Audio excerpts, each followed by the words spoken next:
अस्सलाम वालेकुम स्टूडेंट्स, कैसे हैं आप सब। उम्मीद है कि आप सब खैरियत से होंगे। तो आज जो है हमारा सी प्लस प्रोग्रामिंग लैंग्वेज का इंट्रोडक्शन का लेक्चर है। इसमें हम इंट्रोडक्शन और सिंटैक्स देखने वाले हैं सी प्लस प्लस का। ठीक है जी।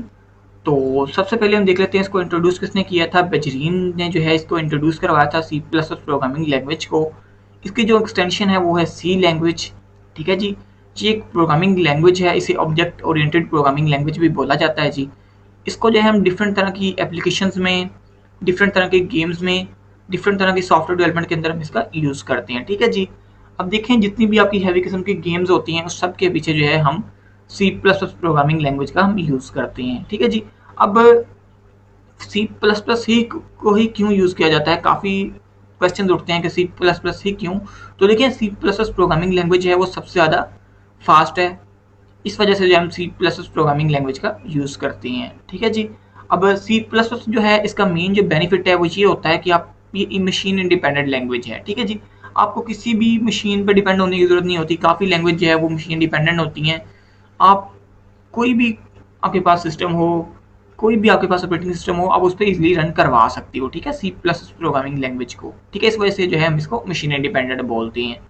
अब देखें आगे जो हम इसके चलते हैं सिंटैक्स की तरफ और देखते हैं इसको किस तरह राइट किया जाता है C plus plus programming language को।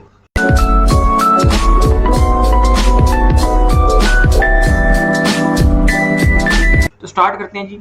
यहाँ पे फर्स्ट ऑफ ऑल आप लिखेंगे hash include less than greater than और आईओ स्ट्रीम। ठीक है जी। अब चलते हैं इसकी एक्सप्लेनेशन की तरफ। देखें सबसे पहले मैं यहाँ पे वर्ड लिख रहा हूँ हैश। अब हैश क्या होता है। हैश बेसिकली बताता है कि आपके कंपाइलर को कि एक्चुअली उसने कंपाइलिंग जो है प्रोग्राम की वो कहाँ से स्टार्ट करनी है। ठीक है जी। इंक्लूड का मतलब होता है किसी चीज़ को शामिल करना। यहाँ पे जो इंक्लूड है ये आपके इनपुट आउटपुट स्ट्रीम को अपने साथ शामिल कर रहा होता है। ठीक है जी। अब इनपुट आउटपुट स्ट्रीम जो है वो क्या है वो मैं आपको बताता हूँ। यहाँ से आई का मतलब होता है जी इनपुट, ओ का मतलब होता है आउटपुट और स्ट्रीम मतलब होता है किसी चीज़ को चलाना, मैनिपुलेट करना, स्ट्रीम करना। ठीक है जी। अब देखें आपके प्रोग्राम के अंदर काफ़ी चीज़ें आपने यूज़र से इंटर करवानी होती हैं और काफ़ी चीज़ें आपने यूज़र को डिस्प्ले करवानी होती हैं। ठीक है जी।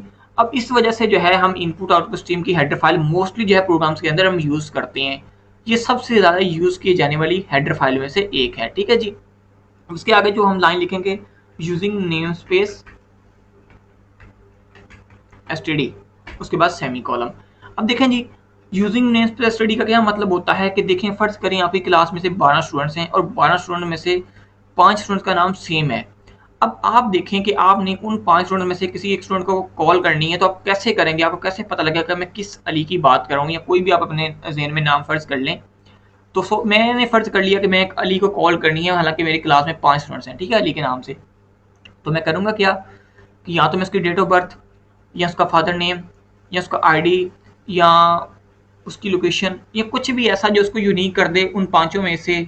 ठीक है, वो उसको इस तरह से जो है मैं आइडेंटिफाई कर लूँगा।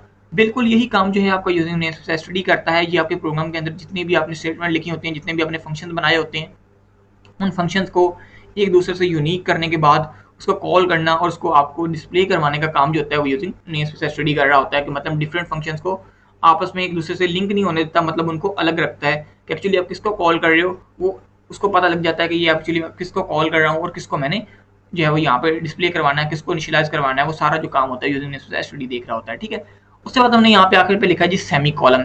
सेमी कॉलम का बेसिकली मतलब होता है किसी चीज़ को टर्मिनेट कर देना, खत्म कर देना है जी। ठीक है, उसके बाद हमारे पास आता है जी मेन का फंक्शन। तो मेन हम यहाँ पे लिखेंगे, उसके बाद हमने लिखा है जी पेरेंथेसिस और उसके बाद हम लगाएंगे यहाँ पे कर्ली ब्रेसेस। ठीक है जी।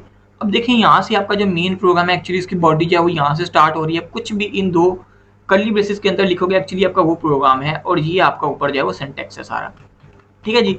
अब देखें बेसिकली दो चीज़ें होती हैं जो प्रोग्राम में मोस्टली यूज़ की जाती हैं, जो मैंने आपको ऊपर बताई है हेडर फाइल के अंदर, एक इनपुट स्ट्रीम और एक आउटपुट स्ट्रीम। ठीक है, जो इनपुट स्ट्रीम होती है उसके लिए हम सी इन का यूज़ करते हैं और जो आउटपुट स्ट्रीम होता है उसके लिए हम ये सी आउट का यूज़ करते हैं। ठीक है जी।